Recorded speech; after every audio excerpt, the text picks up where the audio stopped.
Is there anything else that you would say specifically, just to finish? What we talked a little bit about it before. Any other things that you think from your hockey career that really lend well to your work life, that these transferable skills that whether or not you reach the level that you're at, but things that you've learned through sport that really help you in other areas of your life?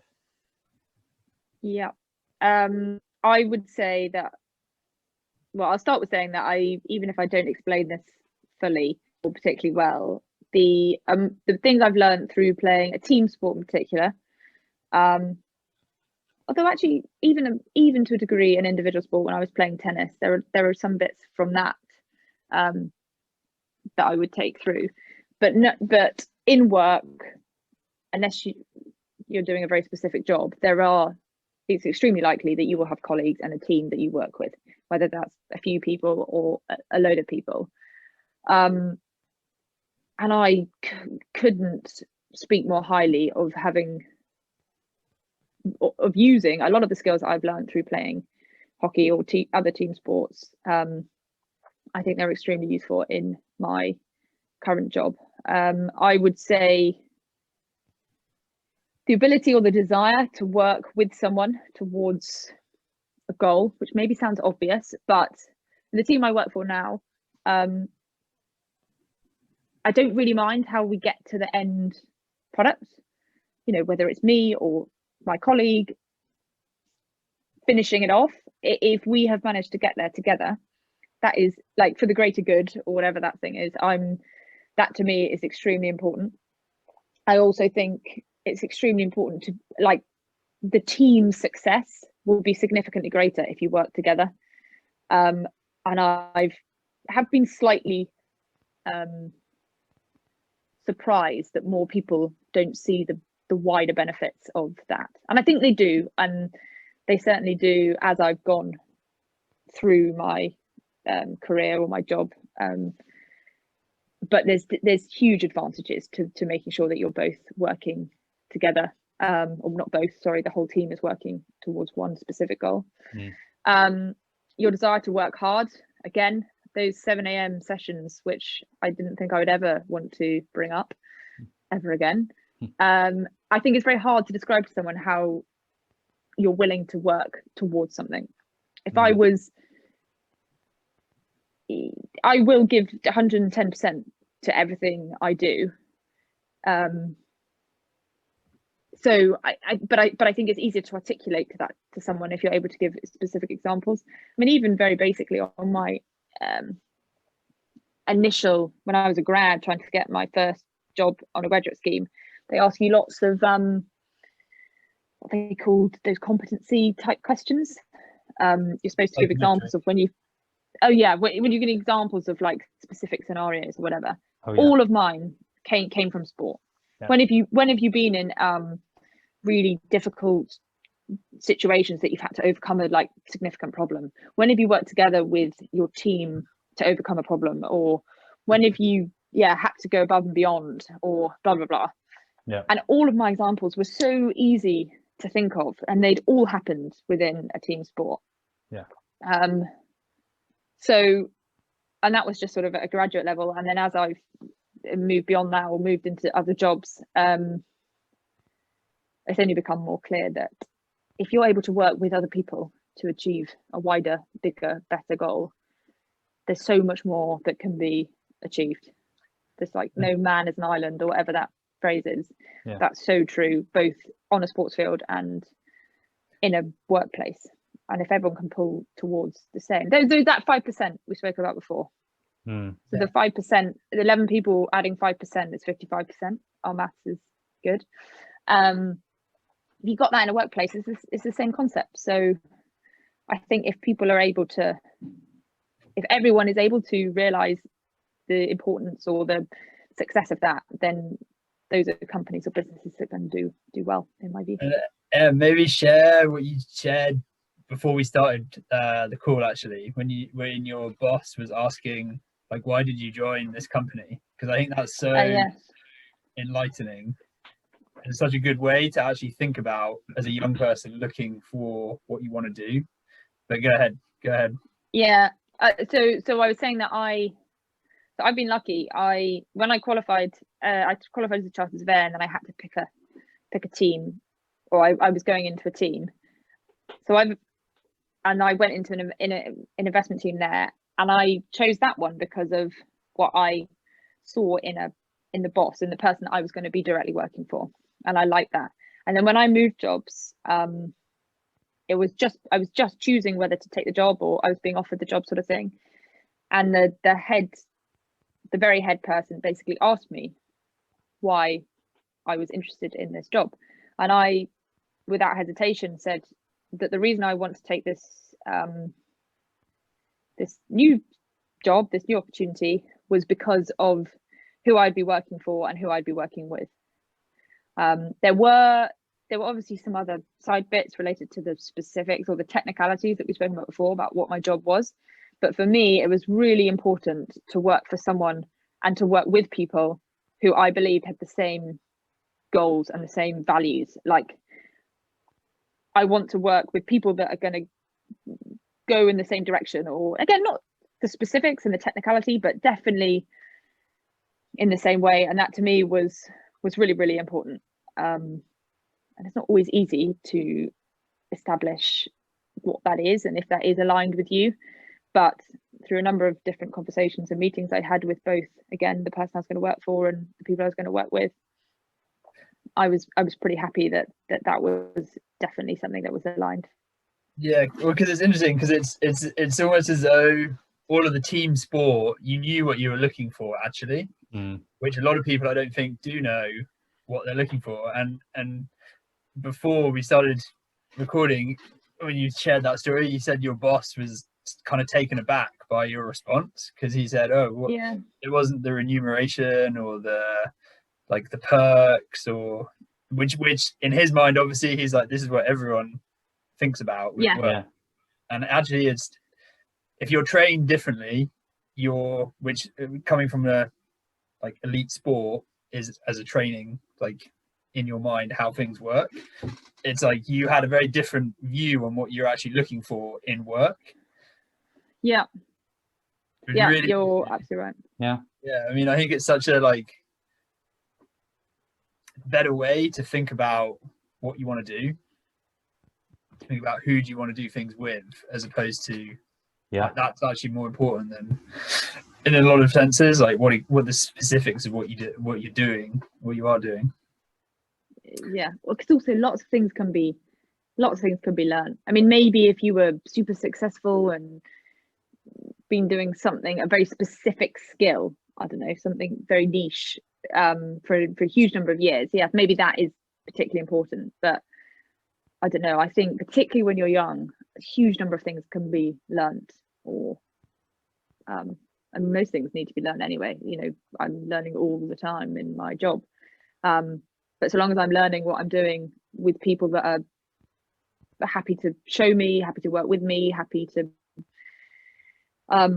learn with me on the same path, then I think you're much more likely to make significant strides forward in whatever that is. It's like your antenna is looking for that with people or other people, like you're saying at the beginning, hockey people, you immediately can click with someone. It's probably that kind of thing that lights up and be like, oh, okay, this is going to work because I can have a context with it. Definitely. And I think that's, if there's one theme coming through all of this from the start of your transition from tennis into hockey to where you are now, what's quite clear is that you are just possessed of this self-awareness, right? Which is to say, I'm looking for this, I fit with this is what I want, I'm actively looking for something.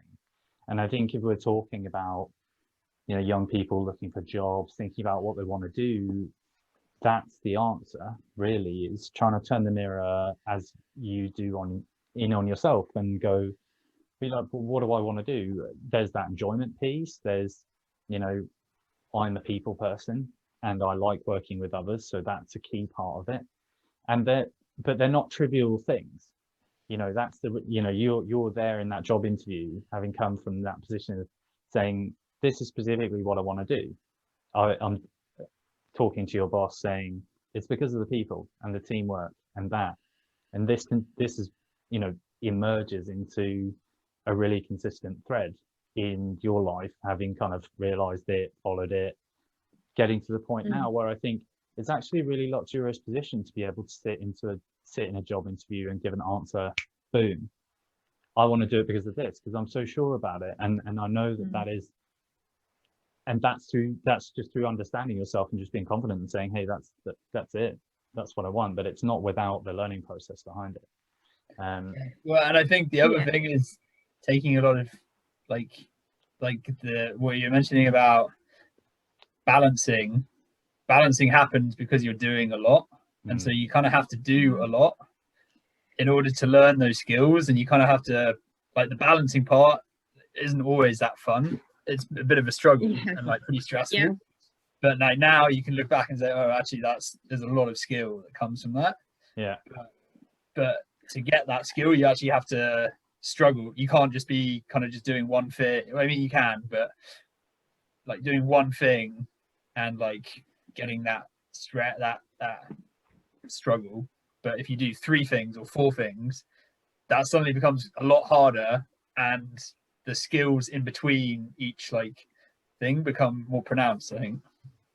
Yeah, I would completely agree with that. And actually that was the one thing I was going to add was on the, definitely a lot of what I've said now definitely seems more clear or assured or whatever the word is. But it's with, when I was 18 or 20, whatever those ages were when you were a lot younger, and I was definitely at university and I was trying to do a million things. I mean, nothing felt balanced or cool and calm, and there was like flapping and whatever.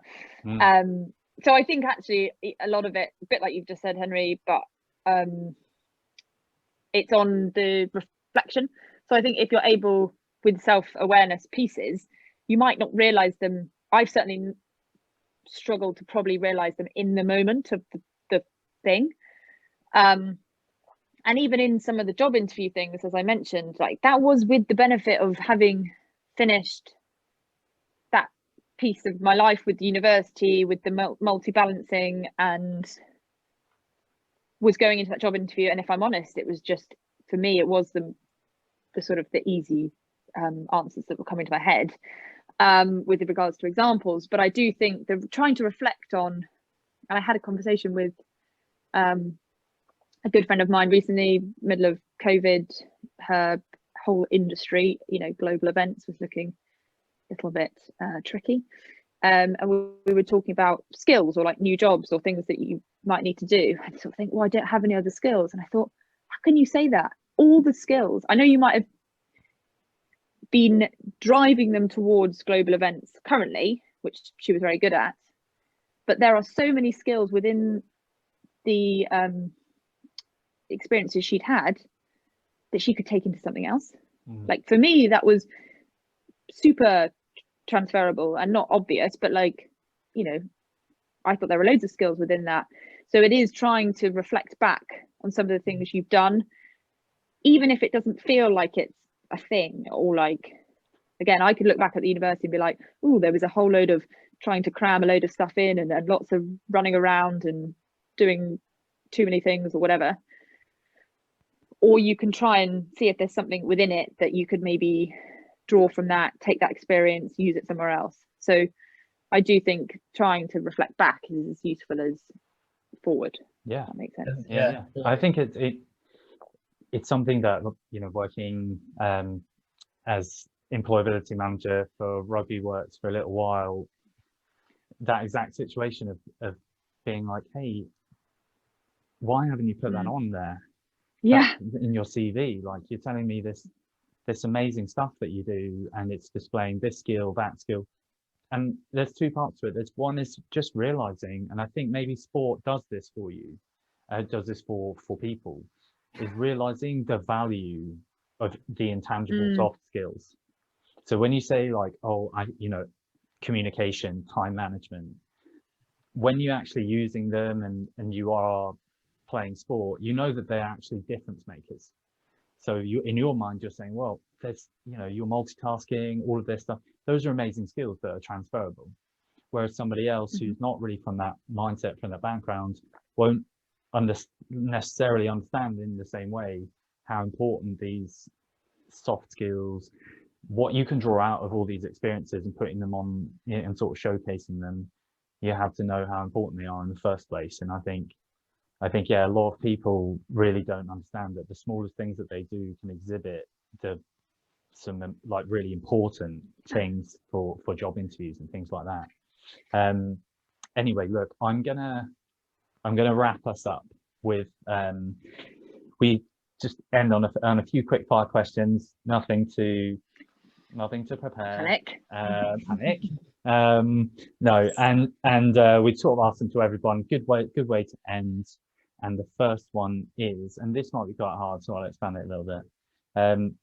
What's the best piece of advice anyone's ever given to you, or do you have just a good piece of advice that you've heard of, or that you really go in on? I do actually have one. That you can't control the controllables. Sorry. You can only control the you can only control the controllables. I was listening I was listening to that thinking, whoa, I've never heard that one before. This is interesting.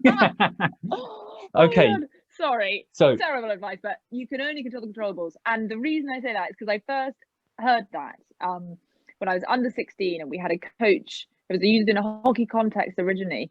You can only control the controllables. So we were talking about, like, when you come in at half time and you're pissed off, it's like sheet rain, umpire's terrible, you're 1-0 down and everyone's moaning about the umpire and the weather and the whatever. And he basically sort of semi-shouted at us and was like, I don't care whether this and this is happening. You can only control the controllables. So you can only control what you are doing on the pitch, and went off on this long spiel.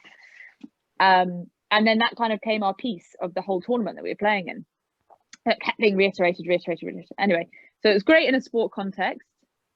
And I weirdly, particularly since Corona, the whole global pandemic, there've been loads of things that have cropped up in work and stuff. And it's, you know, sometimes they're good, bad, nightmare, everything. And I weirdly have used this phrase more times in work than I ever thought. And I keep thinking of this one hockey coach from like a million years ago.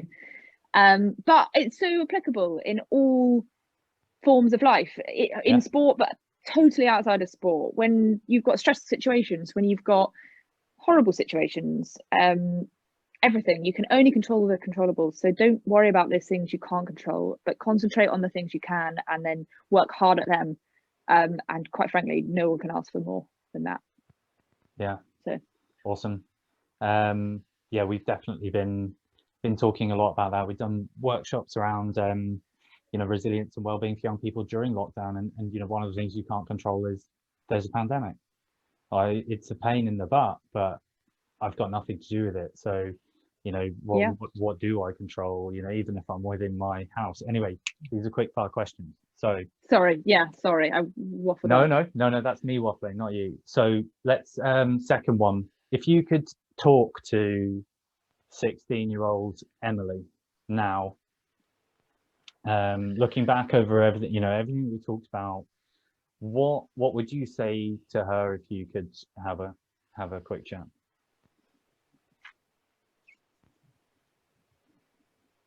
Probably don't worry about the too longer term.